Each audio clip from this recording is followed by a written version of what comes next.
Hey there, before we dive in, a quick note. This podcast is an experiment in AI. Both the co-hosts and the entire conversation you're about to hear are generated by AI technology based on content and ideas owned by Danny Brown. So sit back, relax, and enjoy this unique AI-powered experience. Okay, so have you ever stumbled on a podcast and the topic is totally up your alley, and you're like, yes, this is what I've been waiting for. Been there. Right. But then you hit play and the audio, it's just the worst. Like nails on a chalkboard, makes you want to chuck your phone across the room. Instant turnoff. The worst. And it turns out I'm not alone. We're doing a deep dive today on why good audio is so crucial for podcasts. Even if the content is gold, bad audio can completely tank it. It's true. We've got some interesting data to pick apart today. We ran a poll on Twitter, asked listeners what their biggest podcast pet peeves were. And we also found this article from a podcasting expert really dug into the psychology behind why bad audio is so off-putting. This is going to be good. I'm ready to break it down. Let's do it. So first up, those poll results. We asked listeners what would actually make them stop listening to a podcast they were otherwise enjoying. Bad audio, too many inside jokes. Which, let's be honest, can be a slippery slope. The worst. Or hosts going totally off topic or just something else entirely. So what do you think took the top spot? I think we both know where this is going. Had to be the bad audio. Ding, ding, ding, you got it. A whopping 54% of our listeners said they'd peace out of a podcast if the audio quality was rough. That's a majority for sure. It's a landslide. Way more than I expected. It beat out all the other options combined. Wow. It really goes to show how much even the smallest details matter when you're creating content, right? It's huge. Yeah. Because it feeds into this whole debate in the podcasting world, right? You've got that raw authenticity on the one hand. Keeping it real. Exactly. Versus that super polished produced sound. Right. Finding that balance is key. It is. Because listeners want to feel like they're part of the conversation. They want that genuine connection. Absolutely. But not if it sounds like you're recording from inside a washing machine. For real. Nobody wants to suffer through that to get to the good stuff. So how do we find that sweet spot where it feels real and engaging, but doesn't make people reach for the earplugs? That's what we're here to figure out. And don't worry, this isn't about needing some crazy expensive studio setup. Because mine is, let's just say it's a work in progress. It's the thought that counts. But honestly, a little effort goes a long way. I like the sound of that. We're going to give you some super actionable tips today that anyone can use. But first, I think it's important to understand why bad audio is so jarring for us on a deeper level. Yeah, and you know what? Sometimes just hearing it straight from the source, like what actual listeners are saying, really drives the point home. Oh yeah, for sure. And in the article we found some of these listener comments were brutal. No holding back. No. Like one person said, if a podcast sounds like amateur hour, and I'm quoting here, if everyone's talking over each other and the volume levels are all messed up, I'm just turning it off. Ouch. Right. Yeah. Straight to the point. They're not messing around. No. It's like they're giving you one chance. One chance. And if the audio is rough, they're out. Yeah, it's like a barrier to entry, It doesn't matter how good your content might be if people can't even get past those first few seconds. Totally. If the audio is janky, they're already clicking away before you've even hooked them. Exactly. And it's not just about making a good first impression either, right? There's a lot going on behind the scenes when we listen to something with bad audio. Okay, so get all science-y on me here. What's the psychology behind it? So think about it. When you're listening to a podcast, you're basically asking your brain to do a ton of work all at once. You've got to process the sounds, decode the language, and try to make sense of it all in real time. Which is already a lot of brain power, even with perfect audio. Let's be real. Exactly. It's a workout for those neurons. Yeah.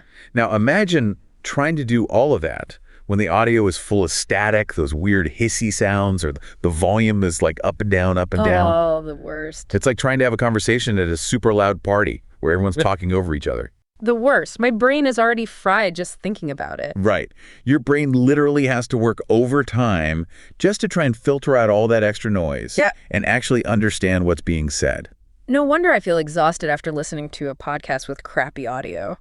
It's a mental workout for sure. It totally is. And that cognitive overload, as it's called, that can lead to something called listener fatigue. Makes sense. Yeah, where you're just mentally spent. Totally. You're not going to be able to focus as well. You're probably not understanding everything that's being said. Right. And honestly, you're just way more likely to tune out entirely. And then there's that emotional piece of it too, right? Like, it's not just about understanding the words, it's about connecting with the content. Oh, absolutely. And that's where things get really interesting. Okay, tell me more. I'm intrigued. So there have been studies on this, and they've actually found a direct link between how good or bad the audio quality is and how we emotionally respond to what we're listening to. Really? So like, even if the content is positive or upbeat, bad audio can actually make you feel negatively about it? Subconsciously, yeah. It's kind of like, have you ever judged a book by its cover? Guilty. We all have. But it's kind of like that for your ears. And on top of all that, there's another layer to this that we can't forget about, and that's accessibility. Right, because it's not a one-size-fits-all experience for everyone. Exactly. So for anyone who has, say, an auditory processing disorder or is hard of hearing or even just sensitive to sounds, bad audio isn't just annoying, it's a huge barrier. Exactly. And we never want to be excluding any listeners just because of something we can fix on our end, you know? Totally. It's a good reminder that even something we might see as like a minor inconvenience could actually be a much bigger deal for somebody else. Absolutely. And it all comes back to just being mindful and putting in that little bit of extra effort. It's true. And honestly, it just makes you appreciate the podcasts that really nail the audio even more. Like, you know, they care about putting out a quality product. 100%. And the good news is upping your audio game doesn't have to require like a ton of fancy gear or anything. Okay, because my credit card is a little nervous after that last sound dampening blanket purchase. I feel you. But seriously, a lot of it comes down to some really simple tweaks and knowing a few key things. Let's get into it. Lay those audio wisdom bombs on us.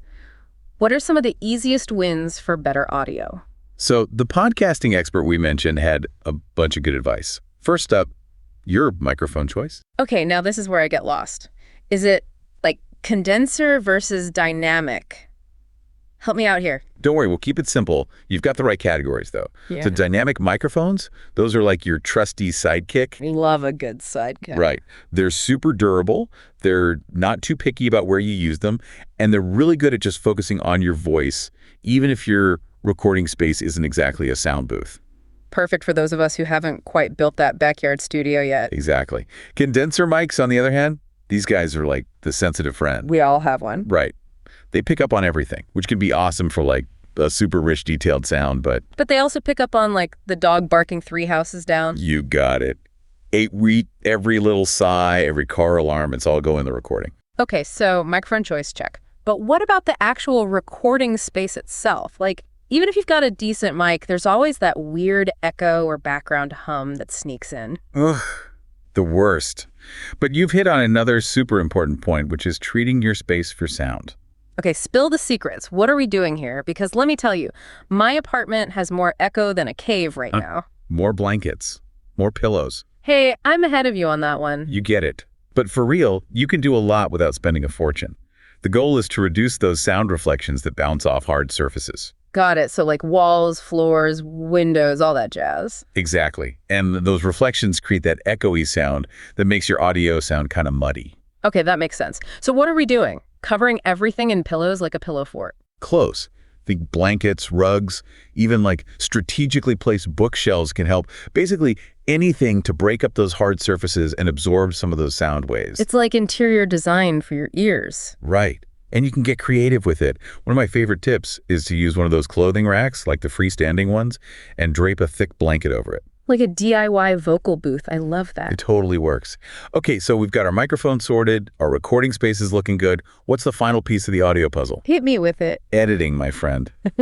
That's where the magic really happens. See, now this is where I get intimidated. Editing always feels so technical. I hear you, but it doesn't have to be scary. Think of it as like adding the finishing touches to your masterpiece. And just like with everything else we've talked about, even those little tweaks can make a world of difference. So where do we even start? First things first, trim the fat. Oh, you're talking about my rambling tangents. Maybe. But seriously, listen back to your raw audio and be ruthless. Cut out any unnecessary stuff, like any dead air, any repetition, those parts where you got totally sidetracked. So basically channel my inner editor and be brutal. Exactly. Next up, tackle those distracting noises, like any mouth clicks, background hums, traffic sounds, whatever's going to take your listener out of the moment. I'm so guilty of the mouth clicks. It happens to the best of us. But luckily, most editing software actually has some pretty decent built-in tools for that. Like noise reduction features can work wonders, or you can just manually cut out the offending sounds if you need to. It's like you're a sound surgeon, removing all the imperfections. I love that. Okay, and then last but not least, make sure your volume is consistent throughout the whole episode.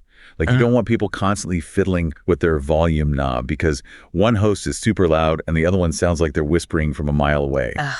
Yes. The worst. That drives me crazy as a listener. The worst. But again, easy fix. Most editing software has volume leveling tools that can help even everything out. Music to my ears. So much easier than trying to yell at my co-host to scoot closer to the mic. Right. Much less awkward. And honestly, the more you do it, the easier it gets. You start to develop your own little editing style and find those tricks that work for you. So to wrap it all up, we've learned that if you want to make a killer podcast, it's not just about what you say, it's about how you say it. Picking the right microphone, treating your recording space, and becoming best friends with your editing software. And most importantly, remember that those little details, they might seem small, but they can have a huge difference for your listeners. It's like anything else, right? Quality over quantity. So tell us, what are your biggest audio pet peeves? Have you ever completely bailed on a podcast because the audio was just too painful to get through? Let's hear those audio horror stories. Share your pain with us. Hit us up on social media. You know we love a good audio rant. Until next time, happy listening.